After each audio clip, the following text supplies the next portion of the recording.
മലയാള cinema സമരത്തിൽ film chamber യോഗം നാളെ ചേരും. സിനിമാ സമരത്തിന് പിന്തുണ തേടിയുള്ള നിർമ്മാതാക്കളുടെ കത്തിലെ യോഗം നിലപാടെടുക്കും.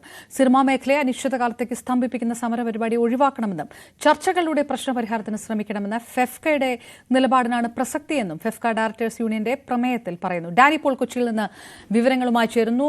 ഡാനി, വളരെ വലിയ ബിഗ് ബഡ്ജറ്റ് പടങ്ങളൊക്കെ റിലീസാകാനിരിക്കുന്ന സമയത്ത് ഒരു സമവായ ചർച്ചയ്ക്ക് കൂടുതൽ ഊന്നൽ നൽകിയുള്ള കാര്യങ്ങളൊക്കെയാണോ നടക്കുക?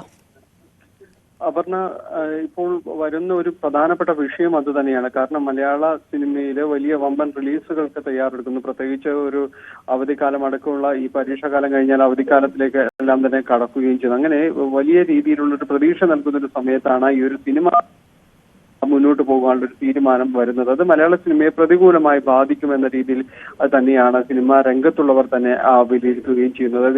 ഇതിന് കൂടിയാണ് ഫിലിം ചേംബർ നാളെ യോഗം വിളിച്ചിട്ടുള്ളത്. ഇതിന്റെ പ്രധാനപ്പെട്ട ഒരു അജണ്ട എന്ന് പറയുന്നത് സിനിമാ സമരത്തിന് പിന്തുണ തേടിയുള്ള നിർമ്മാതാക്കളുടെ കത്ത് വന്നിട്ടുണ്ട്. ആ കത്തിൽ പറയുന്ന കാര്യങ്ങൾ, ഇതിൽ എന്താണ് തീരുമാനം എടുക്കേണ്ടത് എന്നതടക്കമുള്ള കാര്യങ്ങൾ ചർച്ച ചെയ്യും. അതോടൊപ്പം തന്നെ ഇന്ന് ഈ ഫെഫ്ക ഡയറക്ടേഴ്സ് യൂണിയൻ യോഗം ചേർന്ന് അവർ പാസാക്കിയ ഒരു പ്രമേയം, അതിൽ സിനിമാ മേഖലയെ അനിശ്ചിതകാലത്തേക്ക് സ്തംഭിപ്പിക്കുന്ന സമരപരിപാടികൾ ഒഴിവാക്കണമെന്നതാണ് അവർ പറഞ്ഞിരിക്കുന്നത്.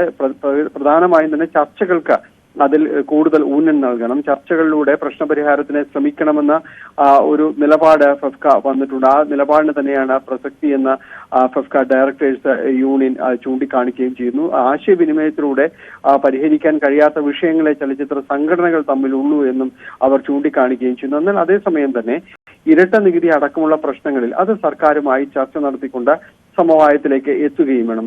അല്ലാതെ സിനിമാ മേഖല സ്തംഭിപ്പിക്കുന്ന ആ രീതിയിലേക്കുള്ള സമരപരിപാടികൾ ഒഴിവാക്കണമെന്നാണ് ഫെഫ്ക ഡയറക്ടേഴ്സ് യൂണിയന്റെ ഒരു അഭിപ്രായമായി വന്നിരിക്കുന്നത്. എന്തായാലും വലിയ രീതിയിൽ സിനിമ ഒരു ആശയക്കുഴപ്പങ്ങൾ ഉണ്ടായിരിക്കുന്നു, ചേരിതിരിവുണ്ടായിരിക്കുന്നു. ഈ സമയത്ത് തന്നെയാണ് ഈ സിനിമാ സമരം അത് ഒഴിവാക്കണമെന്ന രീതിയിൽ cinema directors FEFKA directors union പ്രമേയം പാസ്സാക്കുകയും ചെയ്യുന്നത്. എന്തായാലും ഫിലിം ചേംബർ യോഗം, നിർണായക യോഗം നാളെയാണ്. ഇതിൽ നിർമ്മാതാക്കളുടെ കത്ത് അടക്കമുള്ള കാര്യങ്ങൾ ചർച്ച ചെയ്ത് മുന്നോട്ട് പോകുമെന്നാണ് നമുക്ക് മനസ്സിലാക്കാൻ സാധിക്കുന്നത്. ഡാനി പോൾ കൊച്ചിയിൽ നിന്ന് വിവരങ്ങൾ നൽകിയത്. മുണ്ടക്കൈ ചൂരൽമല പുനരധിവാസം വൈകുന്നതിനെതിരെ ദുരന്തബാധിതരുടെ പ്രതിഷേധം തടഞ്ഞ പോലീസ്. പ്രതിഷേധക്കാരും പോലീസും തമ്മിൽ വാക്കേറ്റവും ഉന്തും തള്ളുമുണ്ടായി.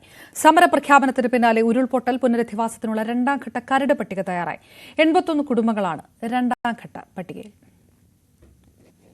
രാവിലെ 9 മണി മുതൽ ദുരന്തബാധിത പ്രദേശത്ത് കുടിൽകെട്ടി പ്രതിഷേധം നടത്താനുള്ള നീക്കമാണ് പോലീസ് തടഞ്ഞത്.